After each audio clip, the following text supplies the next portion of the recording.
Russ, how are all the players after Saturday? Yeah, everyone come through okay? Yep. Thankfully, so we took a few knocks and a few whacks, but everyone's come through okay. So it's about making sure they've recovered, but done enough to be ready for tomorrow. So today will be, important day in preparing for tomorrow, but also making sure that they're physically 100% because we've had one day less than them to turn around and recover in between games. But the professionalism of the staff and the players, I've got no doubt that tomorrow they'll be ready, and fortunately we'll have the same 18 to pick from again, which will be great. When you come through, there's no point in dwelling on a game where decisions don't go your way, but when you come through a game like that, mentally it can affect you a little bit. It's quite frustrating, isn't it, to be in a situation where you should have had a penalty. Everyone knows there should have been a penalty, really. You don't get it, and there were a couple of other decisions that maybe didn't go your way. Do you discuss it, talk about it, and then put it to bed? We haven't spoke about it too much today. No. I watched it again. I was disappointed when I spoke to you guys on Saturday after the game, purely because I thought we should have won the game. But I looked at it again straight after on the bus, and it made me angry, to be honest, because it was really clear. But as I said to you, it is what it is. I'm never going to come out. I said to myself when I first took this job, there's a few things I wouldn't do, and one of them is blame referees for performances and stuff. So we've done enough to win the game, regardless of that. And that's what you take from it. The biggest thing I take from it is the mentality. The guys really believed that we were going to win the game. We believed it from the sideline. I think looking back even 3, 4, 5 weeks ago, we were 1-0 down at Gillingham and put in a completely different performance after that, whereas on Saturday we went 1-0 down and probably got stronger. And once we equalised, there was only one team, as I said, who looked like they were going to win the game. So huge step in terms of mentality, where we are, and showing everyone else where we are in terms of mentality. And I looked at a moment in the game when we went up we got a corner, and George Williams was running and shouting at people and jumping on people's backs to say, he really believed we were going to win the game. And at that point, I did as well. So it's huge. It's huge for me in seeing that in terms of our mentality and where we're at. So that's probably the biggest thing I take from it is the fact we are a little bit disappointed not to win the game. At a tough place to go in horrible conditions, going 1-0 down, having a bad decision against us, all of that stuff. It would be easy to say a couple of knocks. So it would be easy to say, we lost 1-0 one of them days. But for us to come away with something, and we should have had more, is really pleasing. I don't want to get ahead of myself, and nobody will get ahead of themselves at all. But is there a part of you at this point that is taking it game by game and planning for each game as well, but also starting to think about next season? Also, I suppose you have to start thinking about players that you want to try and keep. The Carlton Morrises of this world that you want to keep at the club. Is that a process that's happening at the same time as planning for game by game in this season? I think I'd be really naive if we can't just get to the summer and regardless where we are, go, right, now we need to think about signing people or keeping people, or there's a process in place. I said that after January.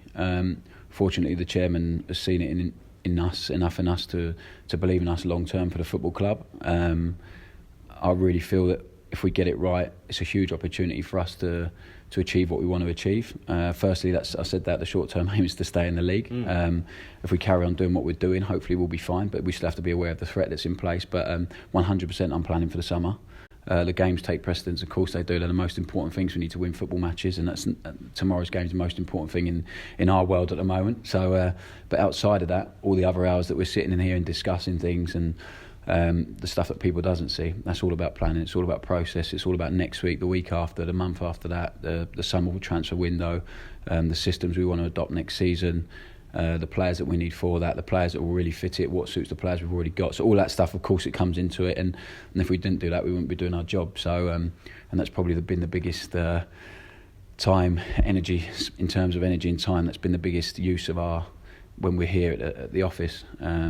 Because the training takes care of itself. We have a real structure and a plan in place, and the way the boys have taken that on makes it so much easier for us to do that. So the rest of the time is discussing that and making sure we have I think the biggest word is process in place to give us the best chance for next season as well. At least you're not using the word project, which is good, because nobody likes that word in football. When you think about players like Conor McGrandles and Joe Walsh, who were mainstays, and they've not been replaced, but there have been other players that are maybe starting at the moment instead of them. Have they responded well, and were you almost looking for that response from those kind of players who were... Everyone's a squad player, aren't they? Everyone's a squad player, and it's the reaction from them. Has it been good? Yeah, I spoke about it before. We're going to need everyone in the squad. People might think of it as a cliche or whatever, but it's true. It's true. We've used everyone since I've been the manager. Conor hasn't been. He came out of the team with an injury, a slight knock, and then he comes back on the last 2 games comes on, and he's been brilliant. On Saturday he was superb when he come on. Same with Regan Paul, was excellent when he come on. Joe Walsh will have his chance again, no doubt about it. But as professionals, all of them, they've been exemplary, really. So they're good teammates, and that's I always ask them if they're not in the team to be good teammates. Sorry, and if they've all been that, so they've all been an absolute credit to themselves and to us as a group, and they genuinely care. Same with Bailey, who's out of the squad at the moment. Really frustrating for him. I care about these players, and he's been, the biggest support of the lads in the dressing room. The way he celebrates with the team after a win, the way he's around his teammates and his friends when we haven't won is superb, and that's the environment we need to create.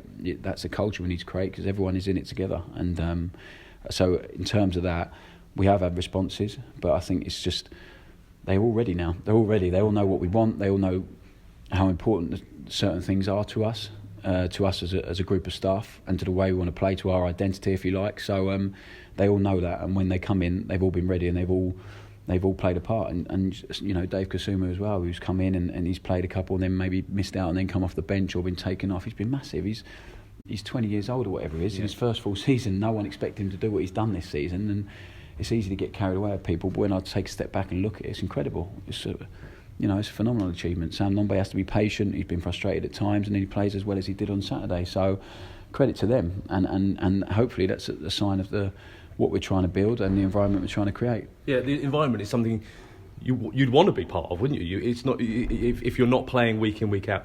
You'd want to be part of that. You'd want to stay within it to be able to play. I'd hope so. I hope that's how they're feeling.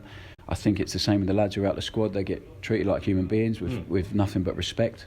We spend a lot of time with them trying to make sure they're working on bits and staying fit and sharp and ready if they're needed at any point, because they could be. Football can change really, really quickly. So they're aware of that, and it's how we've chosen to lead or manage, if you like, treat everyone the same, with respect and professionalism. And I think it shows when they come back into the team or come off the bench that hopefully it's working. Lincoln are another side that MK Dons could hunt down, I suppose. Yeah, I think we spoke about this month being really important in terms of not just for us in terms of points and stuff, but the fixtures of the people we're playing against. And there's no escaping that. I can't come out and pretend that's not something we spoke about. So it's a tough game against a good team, a team in transition with a new manager, a lot of new players, trying to change the style of play. So not too dissimilar to us, except they were starting from a little bit of a better position than us. So really good home form, really, really good home form. So which can be a tough game, but I'm really looking forward to it. I think the last 3 games have given us real confidence, real belief in what we're doing, in terms of mentality as well from Saturday. Really happy with that. So I think we're going to go into this game full of confidence. It will be tough, and we're aware of that, but it's about us and what we do. And if we can do what we've done on Saturday and improve on the bits we need to, which we'll go through this morning with the team, we'll go there really positive. Cracking game between the two sides earlier this year, but an awful lot's changed it for both of you. Yeah, I think so. I think it's going to be a completely different game to that. I thought they were really good when they played us here, and they probably went away a bit disappointed not to get anything from the game. But it was.